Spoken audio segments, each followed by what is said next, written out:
আজ রাত থেকে কাল বৈশাখীর সম্ভাবনা। বিকেল নামতেই আকাশ কালো। প্রথমে স্নিগ্ধ হাওয়া, তারপর দমকা হাওয়া। ঝড় আসার সঙ্গে সঙ্গে প্রকৃতি বদলানো রূপ। কাঁপছে গাছ, উড়ছে টিন, বিদ্যুৎ নেই, শুধু ঝড়ের গর্জন। আর বুড়ি হাঁসের পাশে বসে যুদ্ধের প্রস্তুতি নিচ্ছেন।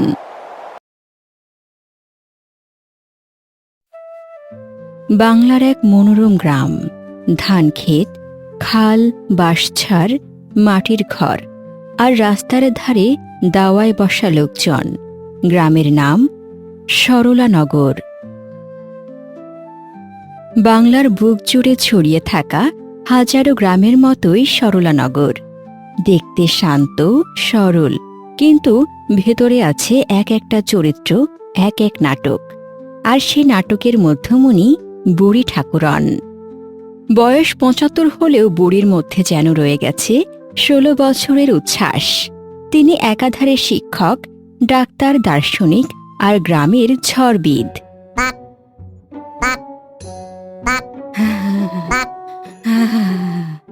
দাঁড়া হলুদে, শাড়ি না পরে বাইরে যাবি না, লোকজন কি বলবে? ও বুড়ি, হাঁস কি আবার শাড়ি? কাল বৈশাখী কি তোর বাড়ি দাওয়াতে আসবে নাকি? তাই তো, এমনিতেই ঝড় আসে উলঙ্গ বাতাসে। আমি চাই এবার একটু ভদ্রভাবে আসুক। বুড়ির এই পাগলামি শুধু হাসির খোরাক নয়, বরং গ্রামের রং, যে রং মুছে গেলে গ্রাম মলিন হয়ে যেত।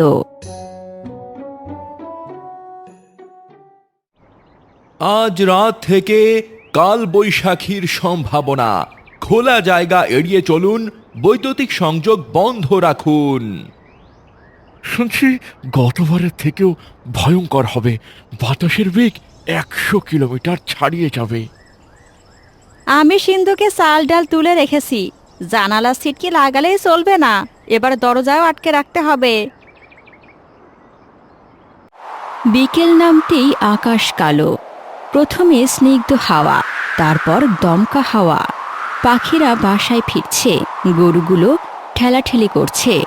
বুড়ি ঠাকুরন একা উঠোনে দাঁড়িয়ে। শোনো কাল বৈশাখী, এবার যদি আসিস তবে দেখ আমি কিন্তু তৈরি। তোমরা আমার সোনা, ঝড় আসবে তো কি হয়েছে, মাথা নিচু বুক সোজা, বুঝলে হালুদে?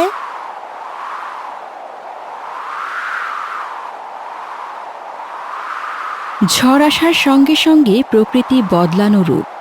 কাঁপছে গাছ, উড়ছে টিন, বিদ্যুৎ নেই, শুধু ঝড়ের গর্জন। আর বুড়ি হাঁসের পাশে বসে যুদ্ধের প্রস্তুতি নিচ্ছেন।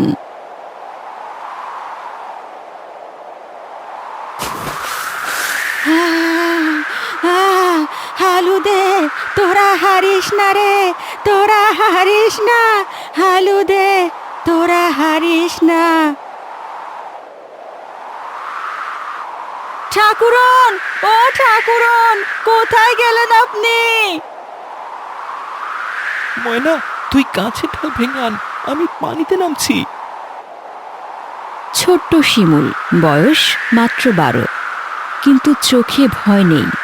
একা হাতে নামল খালে, যেখানে ঝড়ের তোড়ে বড়রাও কাঁপে। ঠাকুরন, ঠাকুরন, এটা ধরেন, ঠাকুরন, ঠাকুরন, এটা ধরেন, ঠাকুরন, এটা ধরেন।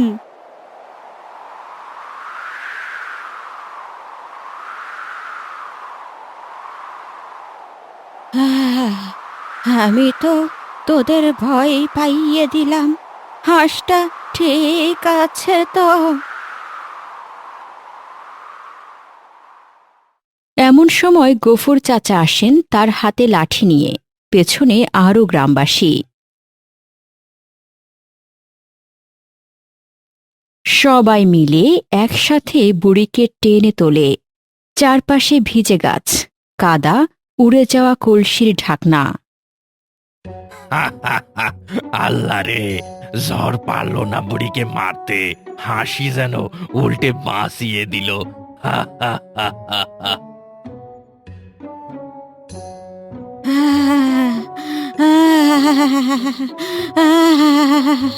ঝড়কে শিখাতে গেছিলাম, শেষে নিজেই শিখলাম। হাঁসের পাখা থাকলেও ঝড়ের জলে ভাসা যায় না।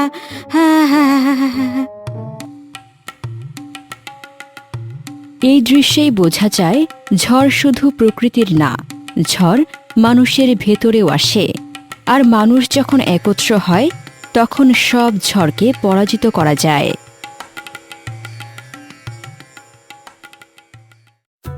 পরদিন সকালে গ্রাম যেন এক আনন্দ মেলা। ঝড় পার হয়েছে, গাছ পড়েছে ঠিকই, কিন্তু মানুষের মন পড়েনি। আর বুড়ি ঠাকুরন উঠোনে বসে শিশুদের ঘিরে নিজেই নিজের গল্প বলছেন।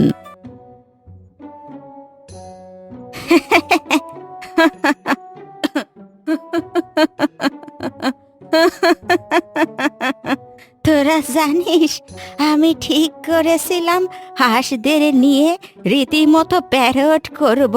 ভাবলাম ঝড় আমাদের দেখলেই বলবে, না রে ভাই, ওই বাড়ির সামনে যাইব না।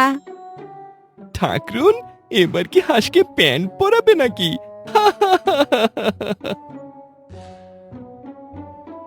না বাবা না, এবার হাঁস থাকবে হাঁসের মতোই, আর আমি থাকবো খাটিয়ার উপরে, খালের পাশে না। হাসি মজা থাক, কিন্তু প্রস্তুতিও দরকার। দায়িত্ববোধ আর সাহস একসাথে থাকলেই ঝড়কে হারানো যায়।